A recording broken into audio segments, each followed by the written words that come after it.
Hello, Assalamu alaikum. In this video, we will understand about the diabetic neuropathy. All-time blood glucose high syndrome will occur. In this way, the remember about that things basically is the diabetic neuropathy occur due to the nerve damage. So the neuron will damage. So the all-time blood glucose high syndrome will lead to damage the neuron. So in this way, the carbon dioxide and the oxygen and the nutrients basically absorb, and in this way you can see that is the blood for supply and absorb the nutrients, and it is healthy blood vessel, and the healthy blood vessel basically um, provide the nutrients and oxygen and carbon dioxide exchange efficiently for normal function of the neuron. But in this case, the diabetic neuropathy occur due to the blood vessel damage and not provide the oxygen and nutrients due to the constriction and the arteriosclerosis and other problem near the feet only, and sometimes other, but mostly in the feet. So in this way, the diabetic neuropathy due to the reduced blood flow, and it will occur in the 65-year-old person contain type 2 diabetes mellitus, which that chronically increase the blood glucose in the blood, and basically the reduced blood flow, less oxygen to nerves, and will not provide, and reactive oxygen species production more. On the other hand, the inflammatory pathway will occur. But remember about that thing, the less oxygen to the nerves basically will lead to inflammation also. So we will understand about that all things in this video. So please watch the whole video. So here is the blood vessel which that surrounded the nerves, and inside of the nerves the axon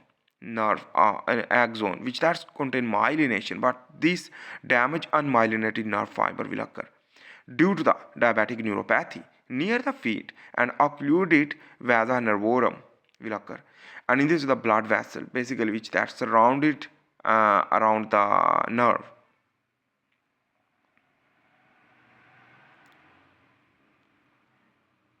In this way, here is you can see that let's understand about the bigger picture to understand the inflammation and how it can work, the diabetic neuropathy.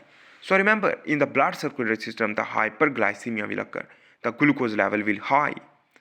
In this way the macrophage and monocyte activate. On the other hand, the high level of the glucose, even without the insulin, the GLUT channel will allow to influx due to the increase the glucose, and the endothelial cell absorb the glucose without using the insulin due to the osmosis, and in this way basically the in this the glucose level high.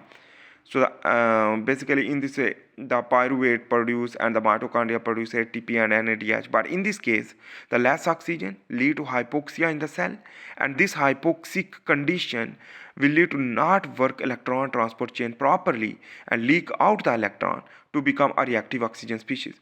On the other hand, the extra glucose will convert into the sorbitol, and this sorbitol will absorb more water to swell the cell of the endothelial cell, and in this way the sorbitol basically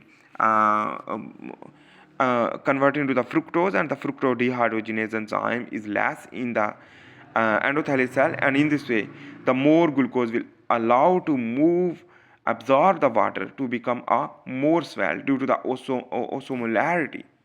So in this way remember about that things. So on the other hand, the hypoxemia, low level of oxygen in the cell, will lead to create the reactive oxygen species from the mitochondria due to the leak of the electron transport chain to become a superoxide and the hydrogen peroxide. This will lead to damage the further endothelial cell, and the glucose will convert into the sorbitol, and the sorbitol will convert into the fructose, but it will less fructose dehydrogenase enzyme and the sorbitol conversion into the glucose. So that is the problem, will lead to polyol pathway to increase the inflammation. On the other hand, the macrophage and monocyte recruitment for the apoptosis, and the macrophage will clear this debris. And in this way, the inflammation and the arteriosclerosis and lack of blood flow will lead to arteriosclerosis can possible. And in this way, the management of basically in this way, the management is the exercise, daily control, the blood glucose, daily intake, less food and ketogenic diet will work properly, and medication as well as fasting, which that decrease the diabetic neuropathy, but it will irreversible. So due to the angiolysis, the breakdown of the blood vessel. See, risk factor is the overeating, no fasting, and sugar loving, and less sleep, smoking, and alcoholism. So I hope you make sense about that. So the high level of the glucose will damage the endothelial cell in short to understand.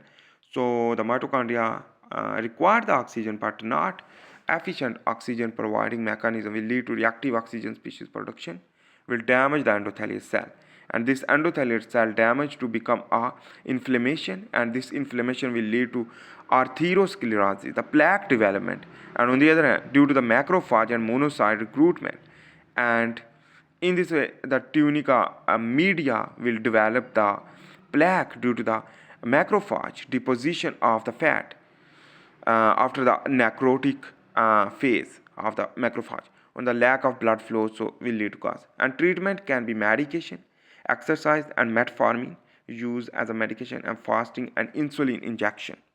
See you in the next video for this, and bye.